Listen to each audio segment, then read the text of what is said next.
Oh, there we We are go. here, and it is right now. It is the Fight IQ UFC 306 preview show with us. Not as always, I guess, because he was gone last week, but it is Drake Burden. He returns along with Sun Tzu, who's got the nifty little background there, making its second appearance. And I got to tell you, folks, we were talking about it a little bit before we got on, but we are here to break down a nice little condensed, strong 10 fight card for you, which of course we will get into. But before we do that, I want to turn to the guys. I want to do it with a little bit of a question that me and Drake were talking about a little bit before Joe got here, which is, 10 fights, 9 realistically, unless you have a really different opinion on the Rojas fight, which I don't imagine either of you do. So that's 9 specifically of fights to choose from. So in a situation like this, what are we doing? Are we leaving a whole bunch of salary? Are we taking 2 fighters from a 3-round fight? What I want to ask each of you, what are your plays here? How are you modifying for this 10, maybe in actuality 9 fight slate? And I guess we'll start with Joe first to say how you doing, and second of all, how do you see this card? Okay, first and foremost, I believe that accountability is important with what we do here. So I made a foolish play on Luana Santos last time we got together, and I just did not. I completely ignored the home field advantage and really was down on King Casey. So I apologize for that. A couple people kind of reached out on Twitter, and I'm like, yeah, I have to own up to that. To answer your question, Chris, it's not going to be a popular answer, and I have been relying much more recently on wagering versus playing DraftKings. I think the last couple slates I played really, I think I played one lineup actually, which I haven't done since I first started in 2015 playing DraftKings. And here's the issue with this slate, right? There's obviously some options. You've got 2 5-round fights. There is a way to get the higher end fighters into your lineup. But my fear here is that, unless you want to split the top prize up in GPPs like 100 ways, you're really going to have to get different.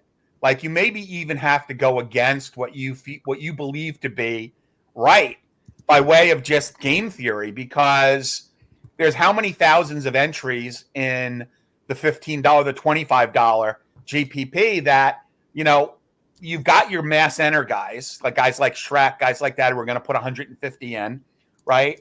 They're going to be pretty well spread, and you only have 10 fights. So unless something really strange happens, there's going to be a lot of people chopping up the top. What I would advise, and again, this is not very popular, but I advise actually playing the higher dollar contests, where there's less of a chance, perhaps, of needing a perfect lineup to cash, right? So rather than putting 20 lineups or 25 lineups into the $25 contest, put one lineup in the 550. It's 100,000 on top, and you may have a better chance to cash with a less than perfect lineup, because I think a lot of people are going to be playing just strategy in the 555. So anyway, I'm kind of down on this week for DFS. I think there's some really excellent wagering opportunities, but if you are going to play DFS, I would say migrate towards the higher dollar contests. Yeah, no, I like that answer. I think that is pretty smart. Zero is here with a more pessimistic view. In fact, in line with Joe, I would say. But what about you, Drake? Are you modifying the way you play? Are you playing lighter, going more towards the heavier contest, going more towards betting? How are you going to approach it? It's kind of in line with Joe. I hate these smaller cards, especially when, some of them have massive, favorites. But I'm actually only playing the single entry contests, because that's, like Joe said, it's just going to be easier to differentiate. It's going to be easier to cash. There's just going to be so many same lineups. I mean, it's going to take, if somebody takes down any of those contests with a single lineup, it's because someone like Souza knocked out Uregi, and it's going to be something stupid and nobody's going to have him, or 4 dogs upset. You know, it's going to be something crazy like that. But Rojas somehow loses.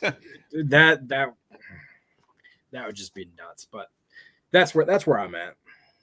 Yeah, and I think those are good shouts from both of you.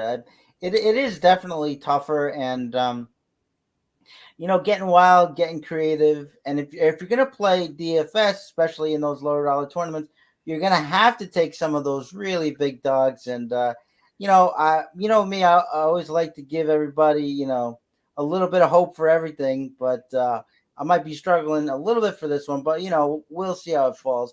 But we will go on to the card now. But before we do, I want to say you want to try RotoWire for free 10 days. Go to rotowire.com/free. That's rotowire.com/free. 10 days, no credit card required. All of our content. NFL is in full swing. All of that stuff. Baseball's winding down, but still a little bit to go, especially in the DFS department. We got all that stuff covered. So rotowire.com/free. 10-day free trial, no credit card required. And now we will move into the card. It is, and listen up, Joe, ears open. It is Raul Rojas Jr. at 9,700, taking on Arichi Lang at 6,500. The line on this fight, it's a biggie, minus 1,000 for Rojas, plus 700 for Arichi Lang. And, I don't even blame the fight making for Rojas at this point. I think he's getting different fights with tests that he has to pass. Last fight was a guy who's really going to come into him and bring the fight to him and never slow down. In Tercios, he passed that. And now he gets a guy who's really kind of a heavy-handed puncher, brawler. He's going to pressure him. He's going to really try to make him uncomfortable. But that being said, unless he lands a big shot out of the gate, I just expect Rojas to take him down. And once he's on the ground, I really don't expect him getting back up. He might survive a round on the ground, but I think this is going to be mostly control if it's not a sub, which, again, we have to talk about, is he even going to cover his 9,700? That is Rojas, if you want to take him. But, I was a little higher on Tercios than I think most people were, just because I liked the never slow down. And I thought Tercios Rojas has shown us that he's slowing down, but I don't really see much that Arichi Lang can do to threaten him here unless he lands a shot, which could always happen. But needless to say, my pick is Rojas to kick us off, and we'll kick off the card this week with the returning Drake. Drake, how do you see the first fight? Not a whole lot to say here. Rosas should have no problem dismantling Arichi Lang and relatively quickly. I can't imagine this goes out of 2 rounds. It probably ends somewhere late round 1, early round 2. 9,700, he kind of needs that, or he needs a bunch of takedowns, control time to kind of hit that value. Fading Rojas in your lineups is probably a good idea if you're trying to be different. He is going to be really popular, especially the matchup that he's got. But I've got Rosas winning this. I can't imagine him running into an issue in this fight.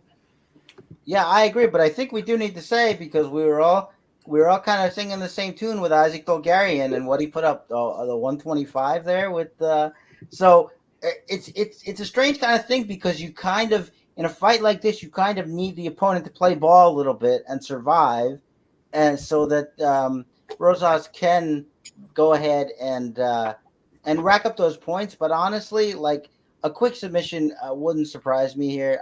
We've never really seen Arichi Lang in jiu-jitsu positions, in bottom position very long. I just don't think he's going to be able to stand it, but we will see. Joe, how do you see the first one here? Yeah, look, this is the kickoff to the Mexican. This is the kickoff to the love letter to Mexico here, and they did not bring. They're not bringing Rojas in here to lose. Seriously. Look, anything could happen. Drake, do you happen to have the inside the distance lines up ahead of you, or up, I should say? Because, honestly, I know it's mine. I know it's 1.5, which is always tricky. The over under 1.5, but like, fight doesn't go the distance. I'm pretty sure is not going to be attractive. I believe like the Rojas by sub line is minus 160 or minus 170. So what are you playing then? You're essentially playing, maybe taking a stab on Rojas by knockout, because I think that line has got a little bit of meat on the bone, but I don't know. I mean, yeah, Rojas. And by the way, you can pretty easily get him into your DraftKings lineups. I mean, you seriously can get him into your lineups, because there are, even like no, actually, I don't want to bury the lead, but there are some, underdogs, or some fighters that are kind of evenly priced up that would allow you to get Rojas in. And he is probably, well, not probably, he is the safest, 9K plus fighter to play. Like, there's a lot of risk on Van, I think. But yeah, Rojas pretty much, I hate to use the term free square, but he pretty much is a free square here. Yeah, and just a note, fight goes a distance, I'm seeing between 305 and plus 375. So if you do think he can make it. Yeah, and then what is it the other way? Like minus 450? It is, well, minus, yeah. Well, I see between minus 460 and minus 550. Wow. Yeah. Okay. So, yeah, pretty spicy, Meatball. I don't think there's much to say except for the considerations that we mentioned. But, yeah, Rojas is more than likely your winner there. And we're going to move on to a slightly more intriguing fight here. It is Joshua Van at 8,900 taking on Edgar Chairez at 7,300. The line on this fight is as follows. Van at minus 250, Edgar Chairez at plus 200. And, I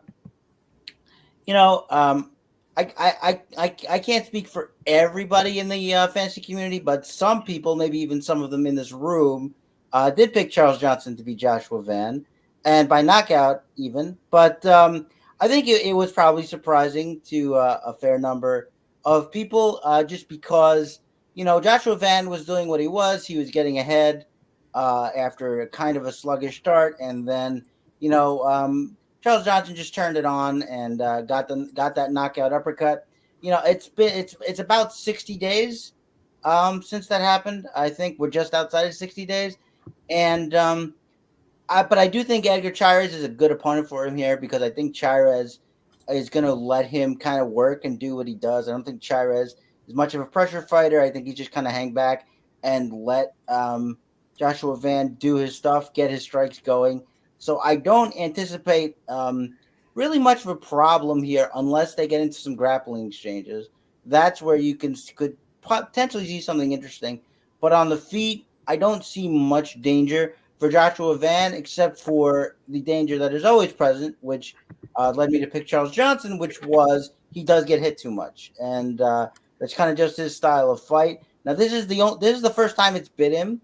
It might be a little interesting to see if he's a little more cautious off of the back of that.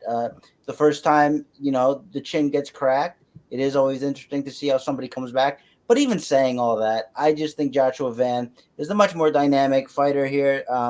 The much more dynamic offensive fighter, can even wrestle a little bit, is much better pressure fighter. So I'm taking Van here, and if he is under 9,000 because of those concerns, then I like it a whole lot. So my pick is Van, and we'll start with Joe this time. How do you see the second fight here? Whew. Yeah, I mean, I don't like the length of time that he's taken off prior to his last knockout. Also, he seems to his activity and all the canceled fights, I don't love that. I don't know what camp he's at, but I don't know. I have to question his management in some instances. He's a talented fighter. I get it, but I don't know. I mean, I like Van here, but like I wouldn't touch him with a 10-foot pole in cash. GPP fighter only. And honestly, I think there's better plays mid-range. So I'll say Van because we need to make a pick, but I don't love him unless you're playing mass entry JPPs. Would not play him in cash. Would not play him in single entry. But yeah, like throw him into GPPs. But you can save a lot of salary. And I think there are better plays. Mid-range. Yeah, I hear the concern, but I think I'm a little bit more comfortable with him than you are. Probably. I just don't think that Chairez is anything like a threatening striker who's really going to push him here. Unless you really want to say that, okay, unless you're really worried that the chin is gone and it just got cracked. But otherwise, I think Van is still a pretty good squeeze here under 9K. What do you think, Drake? What about this one? Yeah, I think I'm more closely sided with you, Chris. I think that Van is I wouldn't necessarily say that he's a safe play and by any means for, scoring wise in DFS, but I do think he's a safe play as a pick to win this fight. There's nothing really too special about Shiraz except his, his ground game. And we've already seen that Van's takedown defense is pretty solid. So I think Shiraz struggles quite a bit in this fight. And Van probably just pieces him up for 3 rounds. Yeah, that's how I expect Van to get going downhill and just to kind of never stop. But might be a few scares in there, and definitely worth watching given how the last fight ended. But right now, we are going to go to the next fight. It is Yasmin Yaragui at 9,200 taking on Ketlin Souza at 7,000. Line on this fight, it is Yaragui at minus 525, Souza at plus 400. And I don't really see a lot in this except to say that I think Yaragui is going to pretty much roll. Ketlin Souza stands way tall in the pocket, is flat-footed. Yaragui is a high-volume striker. She's an out-fighter. She bounces around. She's very agile. And I just don't see a whole lot for Ketlin Souza. She may just try to, stop that motion with grappling. We haven't seen much effective grappling from her either. A few takedowns here or there. But Ketlin Souza definitely, I think, an unremarkable fighter in this division, facing kind of a promising one in Yaragui. And I don't expect this fight to look that much different. Having said that, 9,200 for Yaragui. As I said, she is of a high volume striker. Not really takedowns. If she had that really big score against Josiah Nunez with the 2 knockdowns, certainly we can't expect that every time.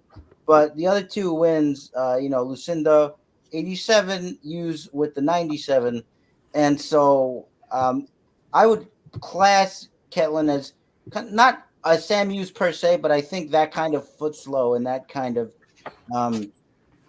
speed discrepancy. So I like her as a cash play. I think she's fine for 87 to 93 in that range. I'm sorry, I was looking at the strike totals and not the fantasy points. So no, she hasn't covered this at all. It's been I apologize. It's been 65 and 129 and then 68 for the wins.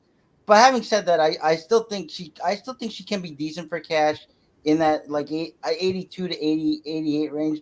I'll tamp that down a little bit. Those numbers actually do surprise me. I thought she'd be a little bit better, but I do think that she's going to have a lot of advantages in this fight. So cash is a little more viable. But we'll start with Drake here for the third fight. How do you see this one?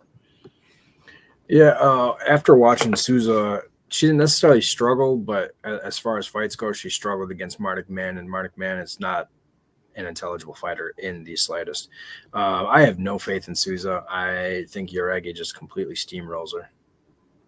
Yeah, it could be. And this was a card too that we were looking for spots, and so you always give a dog on these kind of cards special consideration, maybe a little extra look. But I'm with you. I didn't see much in Souza. What about you, Joe? What do you see in this fight? Former Invicta champ, but has really underperformed in the UFC. I think this is a mismatch, a stylistic mismatch.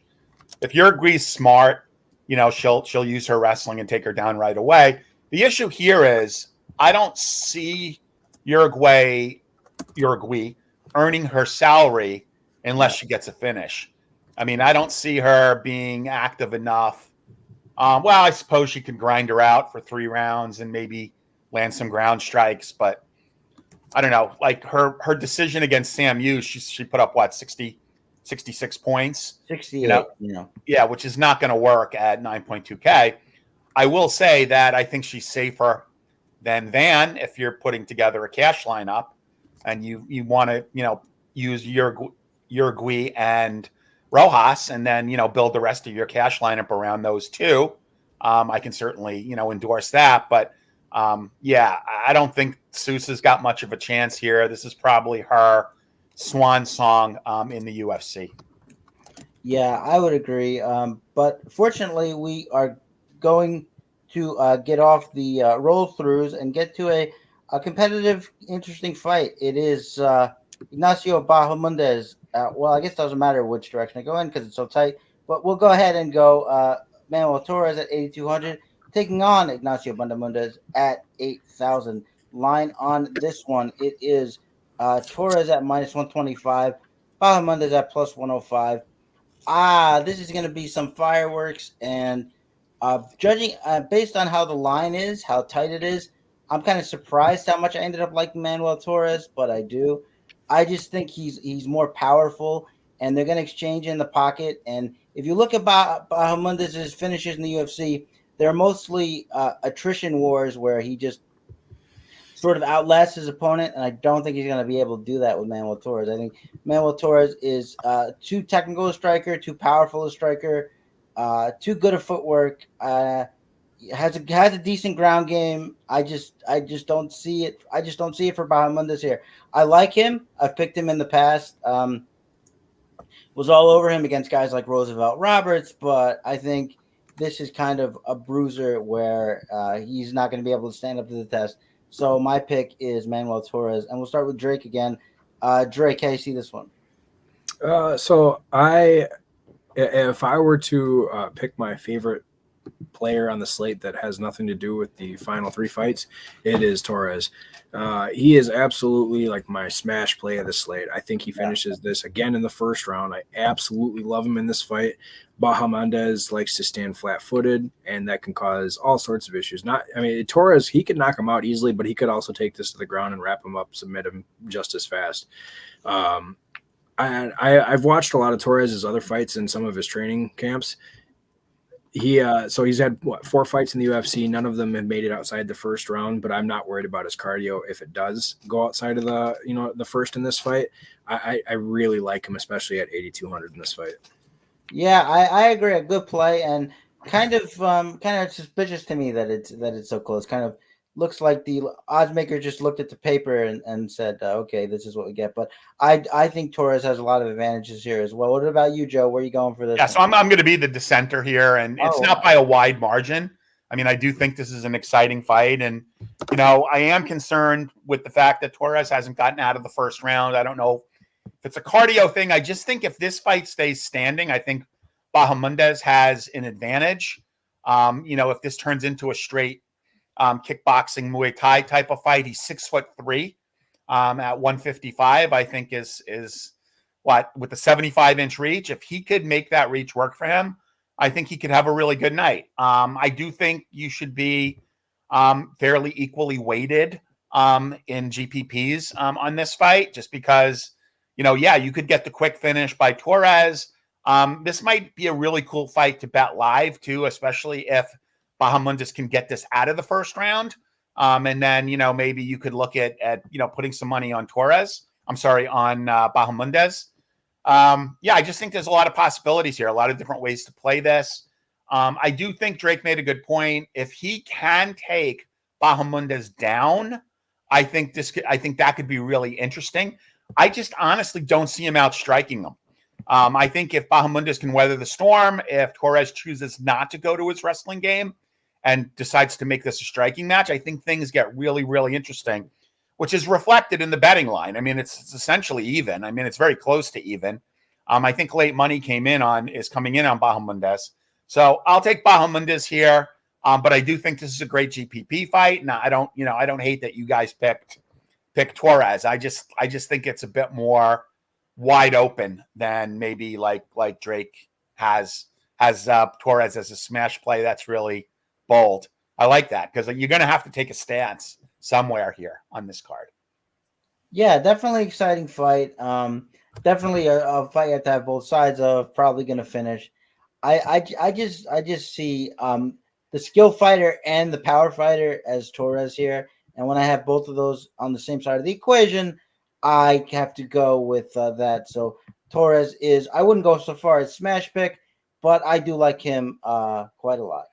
But now we will move on to another fight. It is Irene Aldana at 8,400 taking on Norma Dumont at 7,800. Line on this one is Aldana at minus 115, Dumont at minus 105. I think those moved a little bit because I think it was dead even last time I looked, and it is still in some places, but a little bit of separation for Aldana there. Now, this one is kind of a fight. It's a situation that I don't want to see that I think might happen is just Norma Dumont smothers her and blankets her and gets a decision that way. She lost to Holly Holm, got wrestled by Amanda Nunes, which we're not really going to hold against her because that's Amanda Nunes. But Norma Dumont is also big for the division and can also wrestle. And if that is all it takes, then it's going to be a problem for Aldana. I tend to think that's not all it takes. I think that there were X factors. Holm is stronger. Amanda Nunes is Amanda Nunes, and those are really the only two committed wrestlers that she's faced and lost to. Norma Dumont just doesn't really have anything aside from that wrestling game and that strength game. And I just got to pick Aldana to be the more dynamic fighter in space and to be light enough on her feet to angle off those takedown situations. I'm picking Aldana. I'm kind of nervous that Norma Dumont is just going to make this a boring, sloppy fight where she takes home the victory as a dog and gets like 86, 84 points, 82 points, something like that, just laying on Aldana here and clinching her up. But my official pick is Irene Aldana, and I'm going to turn to Joe first here. Joe, how do you see this one? Yeah, I'm with you on Aldana. I've actually always liked her. By the way, you want to talk big? Check out this girl's thighs when you see her in the ring. Like I know this is at 135, but I swear that she's probably 150 pounds when she goes into the ring. She has got massively strong thighs. And what I like about Aldana is, man, in a 3-round fight, in her last fight, she scored 88 points, right? At 8.8K, so 10X, with no control time, no knockdowns, no takedowns, no reversals. She threw up 145 significant strikes and 145 strikes. So 290 strikes in 3 rounds against Carol Hossa in a decision. Now, I'm not endorsing this as a great play here. And I believe this is dead even. I think this is minus 110, which means based on salaries, there's some line value in Dumont. But where her training partner is Grasso, and I just think this is going to be a good card for her. I think she's going to feel it. Again, I've always liked her as a fighter. Yes, I think she could get wrestle left. If she gets wrestle left, maybe. But honestly, look at her fights going back to how many times she's been taken down. Going back to 2016. I count 2 takedowns in her entire going back to 2016. She's only been taken down. Wait, is that knockdowns or takedowns? Yeah, 2 takedowns. 2 takedowns going back to 2016. So, and she's fought better fighters than Norma Dumont. So I actually, I like her here. I think she could be an interesting bet at minus 110. I don't necessarily at 8.4K. If she puts up the 88 she put last time, that might not be bad. But again, the line value is on Dumont. She's probably going to be played more. This could be a sneaky little play here. And she does have some power in her kicks and her punches. So I think Aldana is a sneaky little play. I like her. Absolutely. I like her too. I just have to say, Joe, I think you may have been looking at the knockdowns there because she's actually been taken down quite a bit among Amanda Nunes got her 6 times. Oh, wow. That's right. Why am I not? I'm actually looking on DraftKings. Let's stop there so I can say my piece because mine goes into some of those takedowns. Okay, sure. Go ahead. I am on the opposite side of you, and the biggest reason is going to be those takedowns. So if you were to put Norma Dumont and Macy Chasson in the ring, their wrestling is going to cancel out pretty much. They both fight very similarly. They're both about the same size, both about the same strength. And Chassan was beating Aldana until she got that lucky leg kick from the back. It's not going to happen again. I honestly think that Dumont will follow the same game plan. She's going to put her on her back, and she's going to make sure that she stays there. This fight, I mean, the odds tell you how close it is, and it really is that close. If this were to stay on the feet, yeah, I'd give it to Aldana all day. But we've seen Dumont's game grow. We've seen her wrestling and takedowns grow. I think she does it again.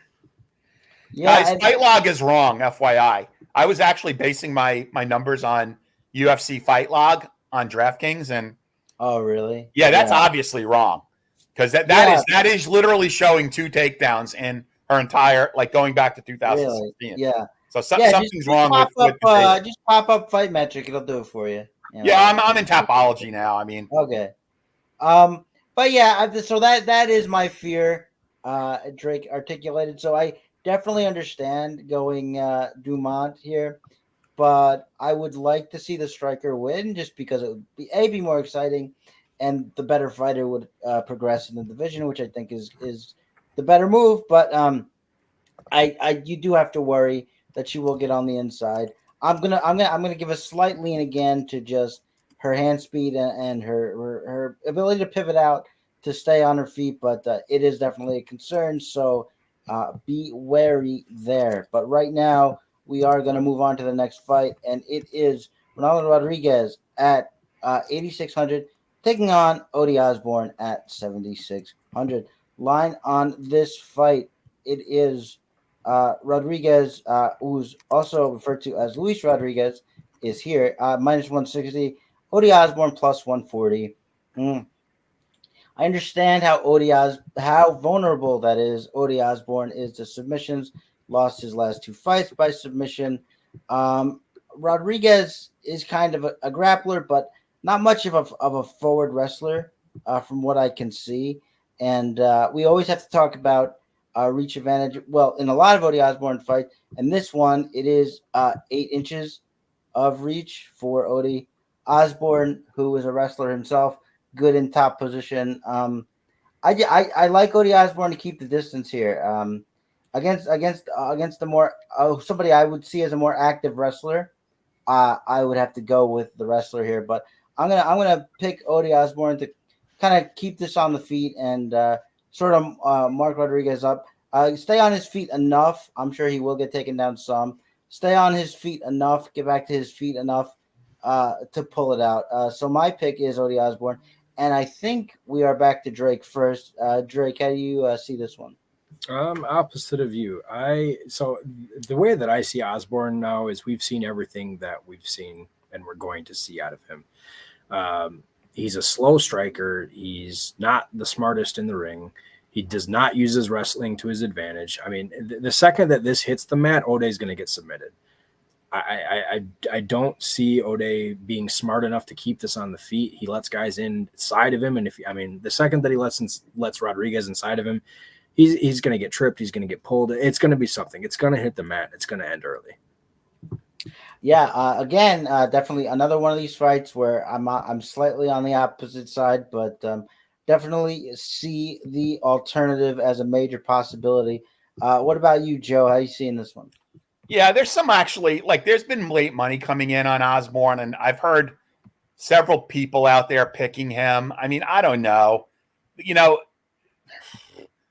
I mean, there's a ton of line value on Osbourne based on where the current odds are. So I really think he's going to be highly owned. Almost looking at Rodriguez as a contrarian play here. What's he, 8.6K? Yeah, yeah. So I mean, and what are the current betting lines? What are the current odds? Because it's really tight. 140 on Osbourne, 160 minus for Rodriguez. Okay. Not as much line value as I thought, but I thought I saw money coming in on Osbourne, and shoot, I mean, you could get him at, what is he at? 7.6K. I think he's going to be pretty popular. I agree with everything that Drake said, though. I mean, he's not the smartest guy in the world. I do have a real soft spot for Ode Osbourne. He was the linchpin of a lineup that won me the most money I've ever won in DFS. I think it was like the first or second fight of the night.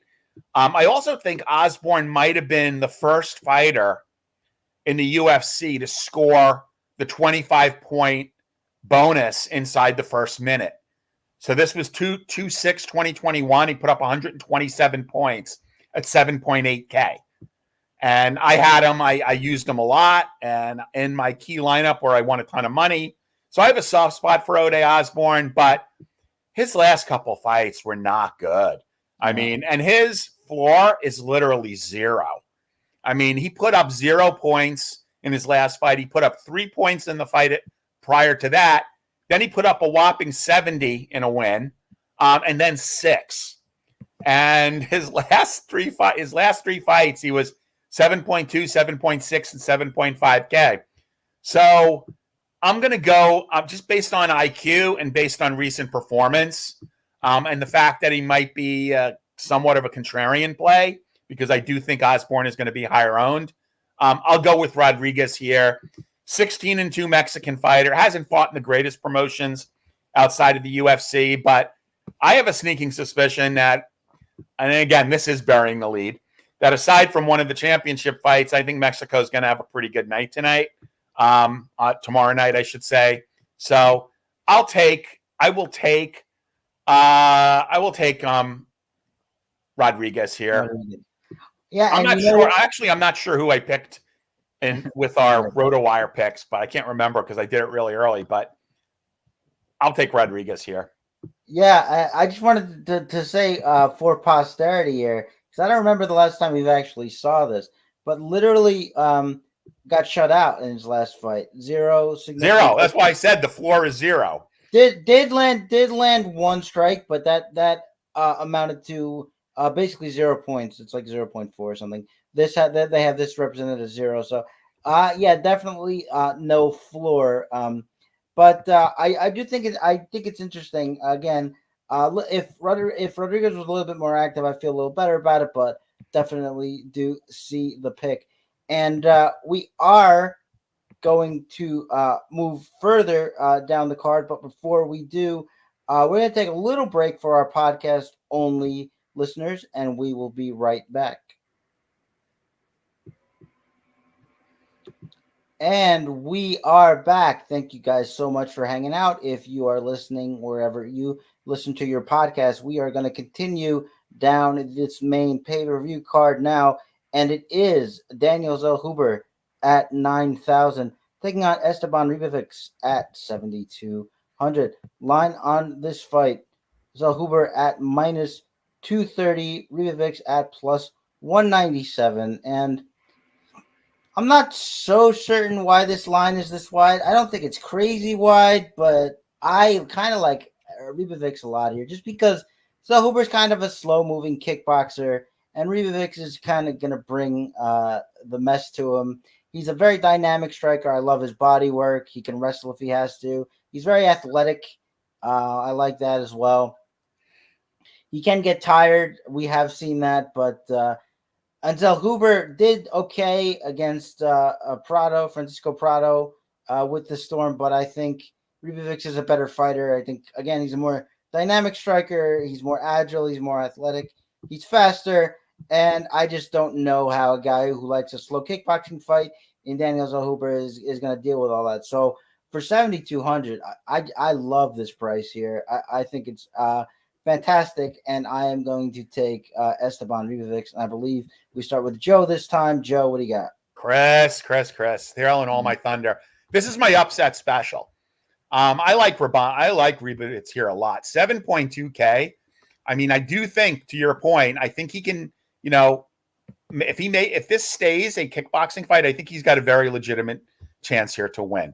I like Ribovics. I mean, he's done well in the UFC. He had a blip against the what was he? The Tajik Tank was his one loss, and he still put up 40-something points.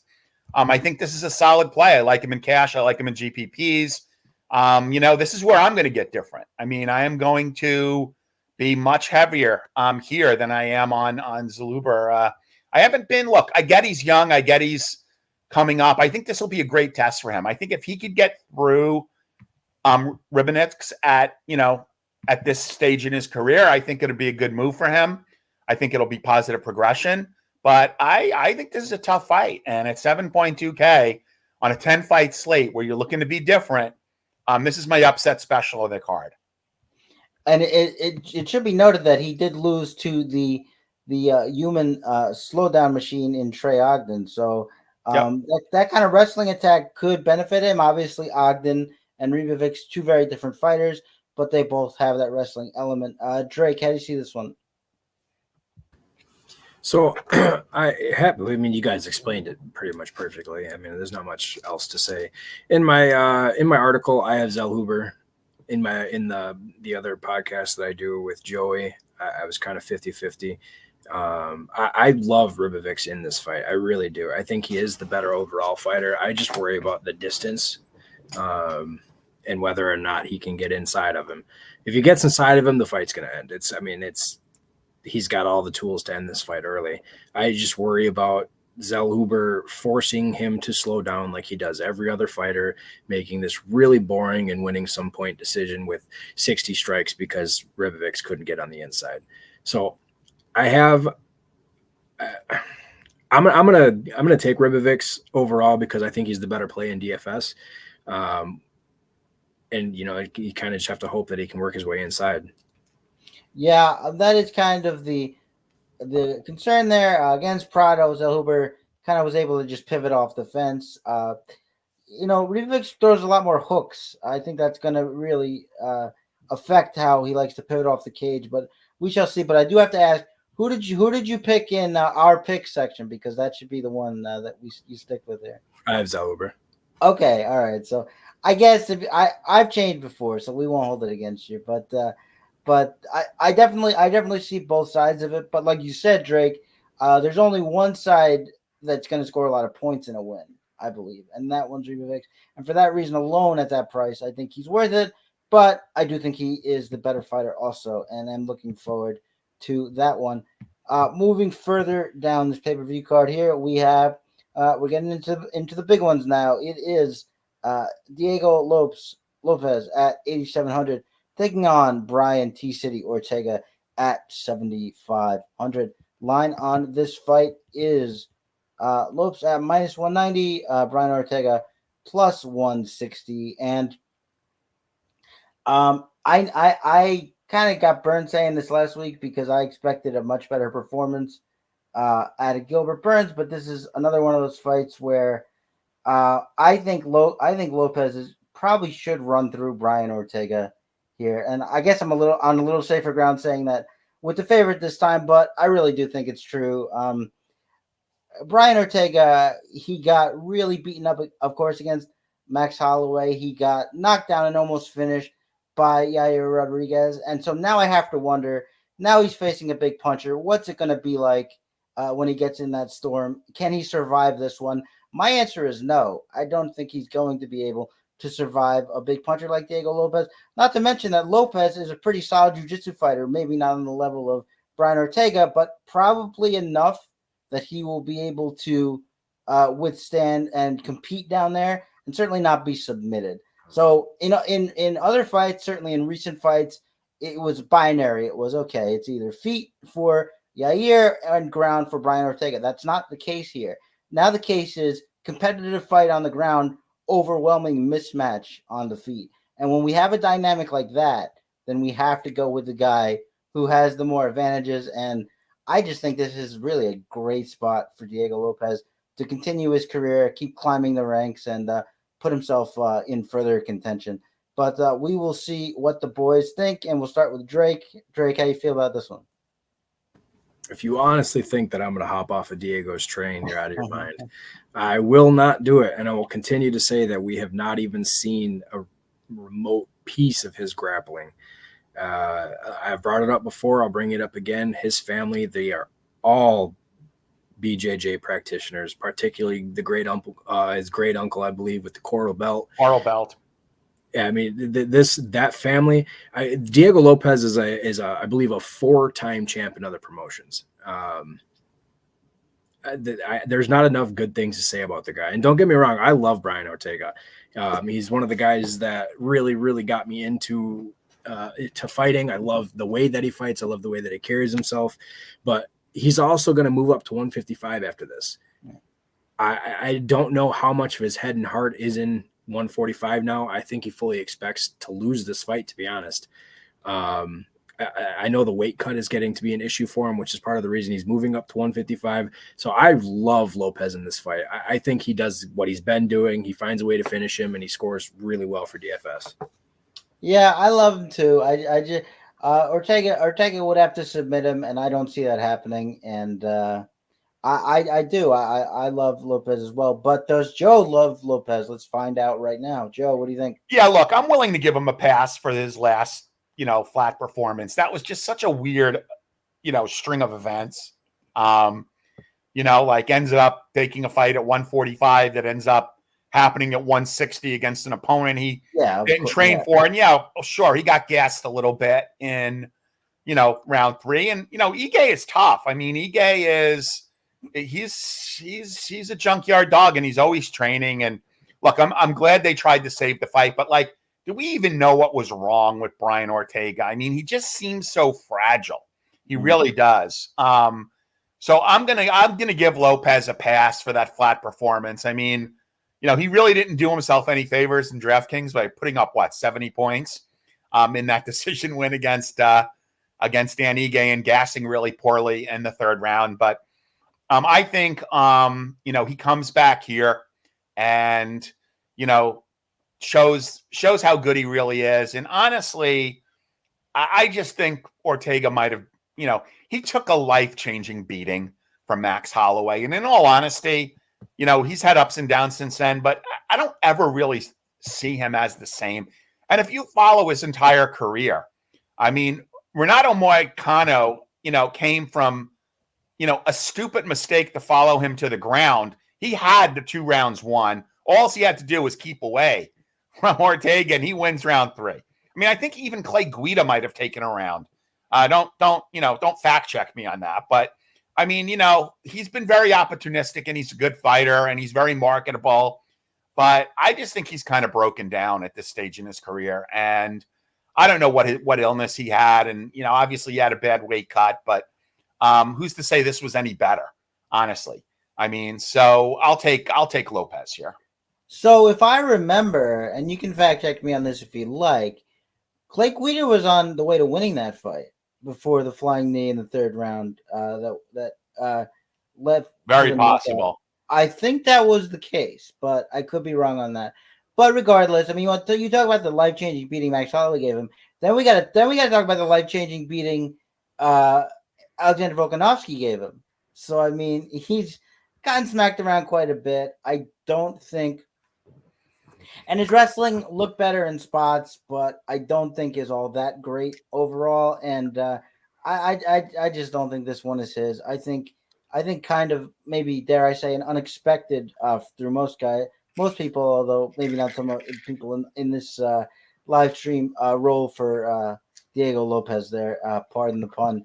But now we will get to the co-main event of the evening. And wait, before we give our picks for the co-main and the main, I just want to be very honest. I have no idea who you guys picked. Sure. For either the co-main or the main. So I was late. I apologize for that. I was late coming onto the podcast. Didn't have any time to talk to you guys. So I honestly have no way of knowing whether we're going to be aligned or not going into these. So maybe you should go last on both picks. Yeah. I'll go last. I'll go last. We'll go ahead and let you go last. Yep, I'll go last on both picks. That's fine. All right, just to set it up, it is in the co-main event for the flyweight title. It is Alexa Grasso at 8,300 taking on Valentina Shevchenko at 7,900. The line on this fight is minus 140 Grasso, plus 120 for Shevchenko coming back, and kind of a weird road to get here. Kind of reminds you of the Max Holloway Volkanovski thing a little bit, in that, we have a trilogy, although one of the fighters hasn't won any of the fights, and that is Valentina Shevchenko. Of course, the first fight she's on the road to winning, does a spin kick that is unnecessary, gives up her back. The second fight, kind of the same thing, in that you could say it was closer throughout, but then, towards the end of that fight, I think that in the fourth or fifth round, tries to do a head and arm throw, does not go well for her, ends up on bottom, getting beaten up. The reason why I'm still picking Shevchenko here, and I fully realize that Shevchenko is going to have to do a couple things differently. She's going to have to avoid prolonged exchanges where I think Grasso is a little bit of the cleaner striker, and she's going to have to avoid scrambles on the ground, jiu-jitsu scrambles. But if she can do that, I wrote my article, and let me see if I can pull it up really quickly here. In those two fights, there were 9 rounds. Shevchenko has 8 takedowns and over 14 minutes of control time. That is a spicy meatball, especially when you're talking about DraftKings, when you're talking about scoring.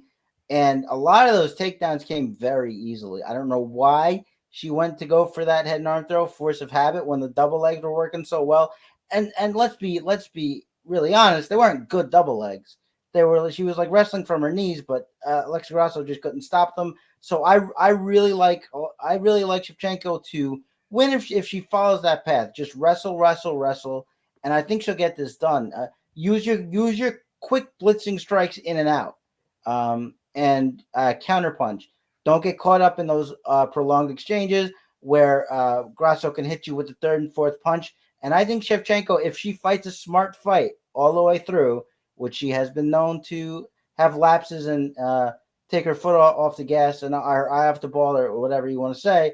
But I do think that she is primed for a win here if she fights the right style of fight. And I think it's a very easy kind of style for her to fight. So I'm picking Shevchenko here, and we are going to wait for Joe to go last. So, Drake, how do you see the co-main event?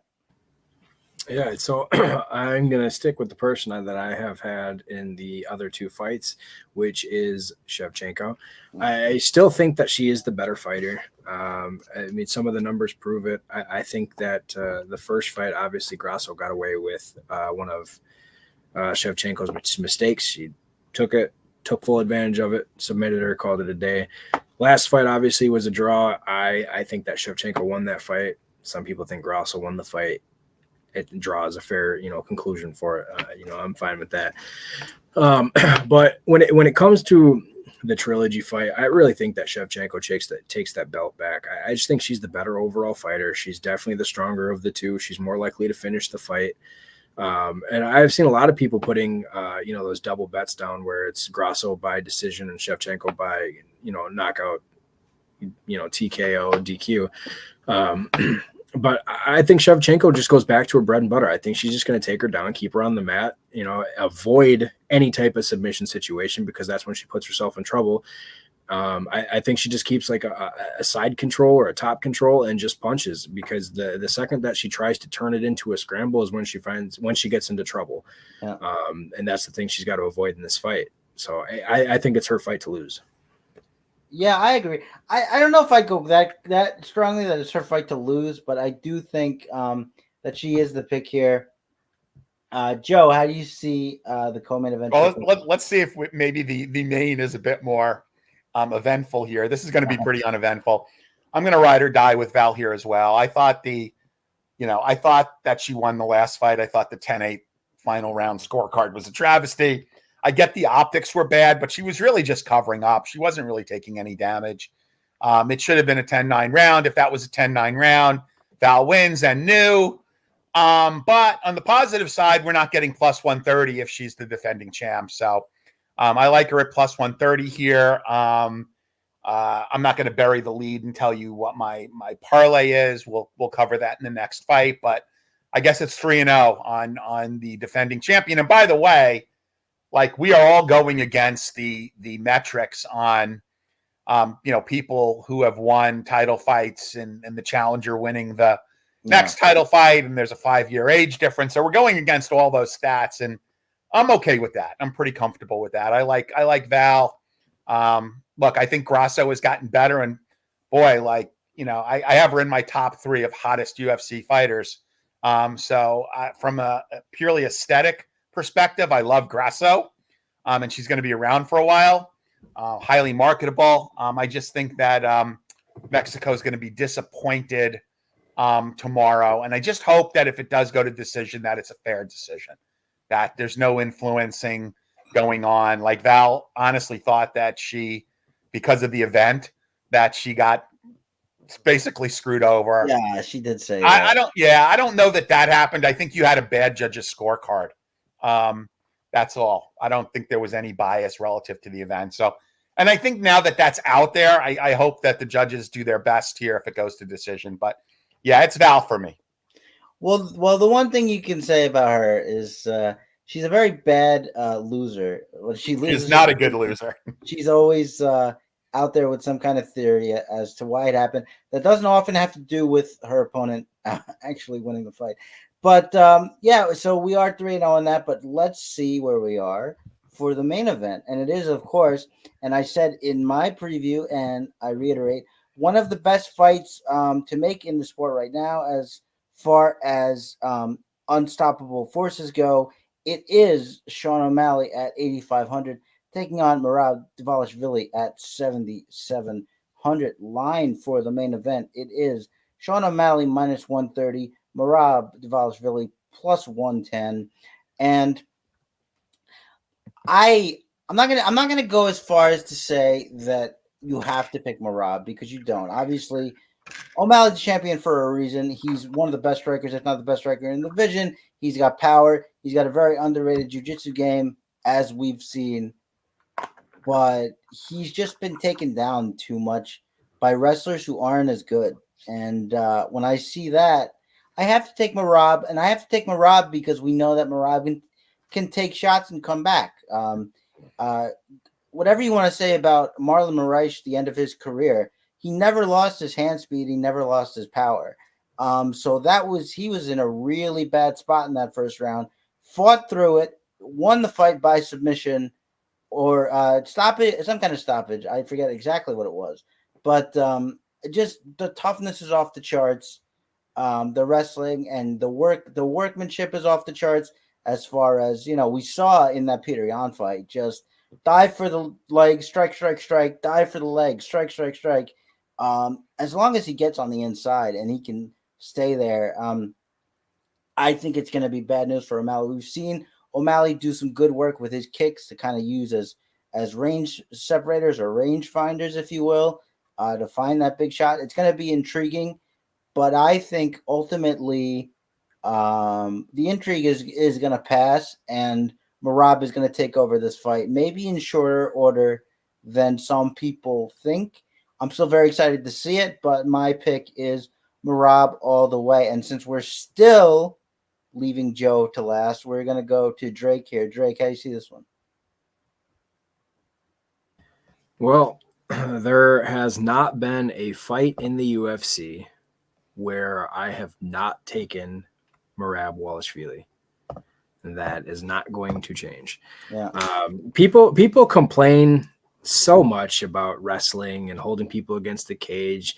And my argument to them every time will be, you're watching MMA, you're not watching boxing, kickboxing, any of that.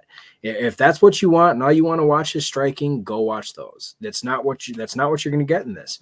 Dvalishvili is a complete fighter. His striking may not be up to par of O'Malley's, but he does have some. He does have power. I've watched the clips of his, of some of his knockouts.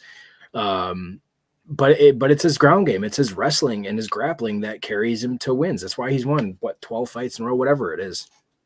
And I don't think it's going to be any different in this fight. There's nothing really scary about O'Malley. He throws a lot of volume. There is no doubt about that. And can he piece him up in this fight? Absolutely. We saw what he did to Marlon Vera. We saw what he did to Sterling. I mean, Sterling kind of walked into the punch. So, I mean, that is what it is. Merab is definitely tougher than Sterling. There's a reason that Sterling and Merab trained so much together, why they didn't want to fight each other. Merab is the better fighter, and everybody's going to see it in this one. I fully expect him to get, 10 plus takedowns if this lasts 25 minutes. And do not be surprised if there was a hot take, it's he beats Khabib's takedown record in this fight. Wow. Yeah, that will be interesting. And it'll be interesting to see too, because he, even in fights where O'Malley is losing the wrestling, he sort of been able to be competitive and kind of get back to his feet. If Merab just swallows him up here, which is I expect him, and it sounds like Drake expects him to do, it'll be interesting to see where his confidence goes round 2, round 3, round 4. So I'm looking forward to seeing it, and I'm also looking forward to hear what Joe has to say about it, although given his reaction, I can kind of guess what his pick was, but let's hear it. What do you think? Wow, Joe? this is not going to be very eventful here. Yeah, I love Merab. I mean, he's been DraftKings Gold. He's my favorite fighter in the UFC. One, because of the big scores he puts up on DraftKings. And two, and maybe even more so because like he's like weaponized cardio personified. Like he actually has like Peter Yan just looked lost. And look, Yan is a better striker than Merab, but he was so afraid of getting taken down. And even though he was popping back up, Merab was hitting him. And I love Merab. I love the chain takedowns. I love his last fight when he's talking to Zuckerberg and he's got the guy he's above his head. My only one look, if you follow narrative, I'm a little, you've got the cut, right? I don't love that he's moved to Vegas and he's training less with Serra-Longo. Like I think you kind of go to the dance with the people that, took you there. Or go home with the people that took you to the dance. I'm not really sure who's going to be in his corner. I know he's been training a lot at Syndicate. Great gym. But I think he's officially in Vegas full time, and he's not really getting the same reps with the Serra-Longo guys. But yeah, I like Merab here. And by the way, if you're betting Merab, I really think that you should wait because I think the line is going to get better. Meaning Merab is going to be a bigger dog. I think there's going to be money coming in on O'Malley, and I think that you will likely get a better line by waiting. So just to throw this out as well. So part of Merab's training has been with Zellhuber for that distance and striking. Not that Zellhuber is on the same level as O'Malley, but it helps give the openings. I mean, it's just another thing to help, Merab get inside the pocket. Not that he really needs it, but great. Just another thing. Yeah. And that's the thing, cover all bases again, like you said, not the same level, but I like that he's, going outside of what he normally does and says, let me get a guy like this so that I can, prepare as well as I can. And, unless we get some weirdness crack in the first couple of minutes, I do think that it is Merab's fight to win. But that will wrap up the fights on this condensed, but it should be very memorable UFC 306 card. We will now move to hot takes. If you are new to the show, this is where we find lines that we find are a little bit juicier than maybe the line itself suggests, maybe a little bit more favored to come in than the line would suggest, and we give them to you. And I'll throw it to the boys here first. Anybody got? I actually have two. I have one lukewarm and one hot. Okay, the lukewarm hot take is obvious. If you parlay Merab and Val, you're getting like 7-2 plus 360, which is really nice. There's not, unfortunately, the DraftKings boost is only like for $25 maximum bet. So I would actually save that for a more, a parlay with a lot more fighters in it. Sure. Maybe if you play the PRP, Cody puts up, you might have to move a fighter out because there's a minus odds limitation in the boost, but save the $25 for that. The hot take is for DFS. And I was thinking about this and I was, playing around with some lineups, as it relates to DraftKings. And because this is a 10-fight card and I don't exactly love DFS for this card, I think that there's a way that you could get different by playing the captain slate. Now, we don't talk about this too often, right? Because there's only 10 fights. Excuse me. 8 of the fights are on the captain slate. For those who don't know, and if you play other sports, you probably know what the captain slate is. You pick a captain, you got to pay 1.5 times the captain's salary, but you also get 1.5 times the points, right, for the captain, right? So I think there's some ways to get different, like, by playing the captain slate. And, oh, by the way, it's still 20 grand up top, right? I mean, there was a time back in the early days of MMA when the main contest was like 20 grand or 25 grand. Now you're getting 20 grand in the captain slate up top. And I think there are some different ways to go, because remember, you're getting 1.5 times points for the top guy. So there are definitely more interesting combinations to play. And, oh, by the way, Rojas is not one of the fights on the captain slate, right? So you take Rojas out of the equation. There's your highest owned guy probably. And now you've got 8 fights, and you could really play around and get different, and it's still 20 grand on top. So that's my hot take as it relates to DraftKings. My lukewarm take is, if you like the 2 dogs, you're getting essentially 7-2 if you bet, or plus 360 for those, who want the money line odds. Yeah, that's a good shout, Joe. In a slate where it's hard to differentiate, the captain spot will definitely do that for you. So definitely a good thing to look at, and a little bit less predictable even still, as you mentioned, with Rojas not being there. I'm going to go next because I don't want Drake to take mine.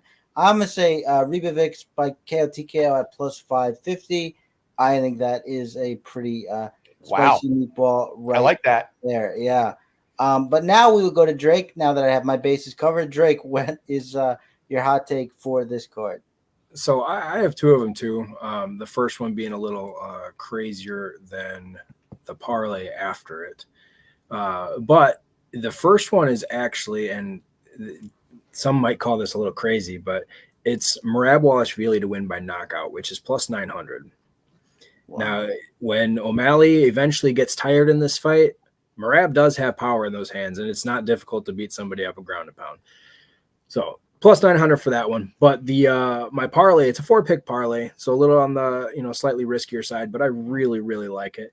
I've got Diego Lopez, Luis Rodriguez, and Manuel Torres all winning inside the distance, and then you got just Merab Dvalishvili's money line. It pays out at about plus 2,900. Wow.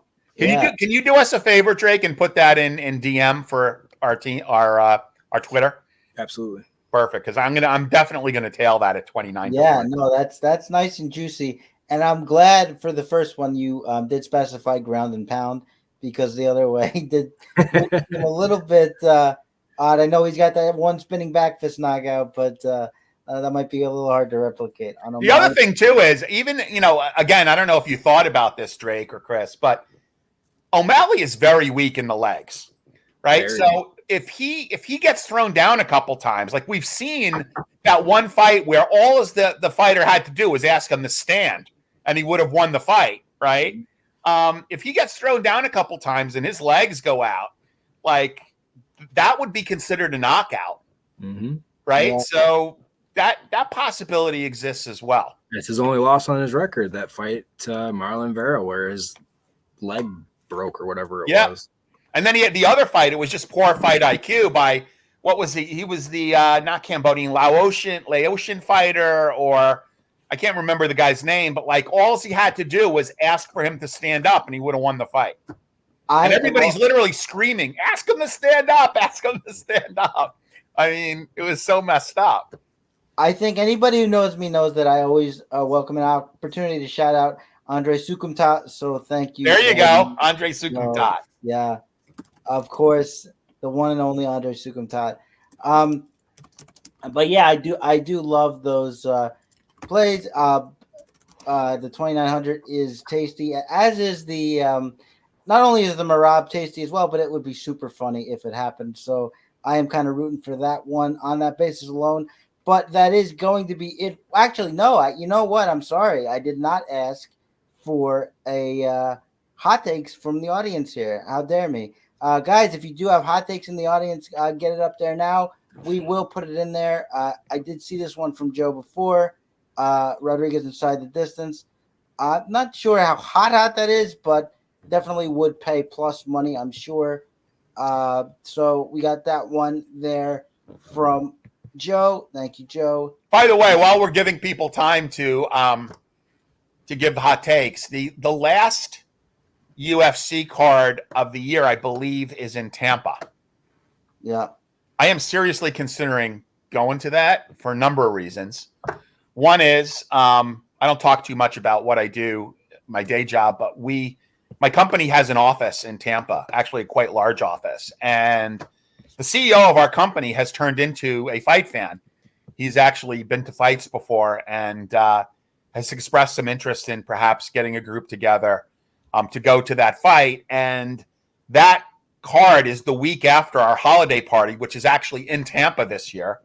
So I have the option, again, if I choose to pursue it, and there's a lot that could happen between now and, then to stay an extra week in Tampa and actually be part of a group that maybe goes to that card. So, if anybody, I know we have Florida people, maybe some even watch this show. That could be kind of a cool little, get together in Tampa. You don't want to go to Macau on November 23rd? I would love to go to Macau. I mean, yeah, I think that would be really kind of cool to go to Macau. I've actually never been to Macau. I've always wanted to go, and that is a gambling mecca. But yeah, it's on my list. It's definitely on my list to go to Macau. All right. Yeah, absolutely. So definitely good shout there. Any of our friends in Tampa, any of our friends want to go to Florida. Florida. Yeah. You guys have a good time there. But that will wrap it up for this edition of Fight IQ. Thank you all so much for watching. Give us a thumbs up. Subscribe to the channel. It helps us out a lot. We would definitely appreciate it. Good luck to all your contests, whether you are playing DFS, whether you are betting. Good luck with everything, and we will see you next time. And thanks again for watching. Peace.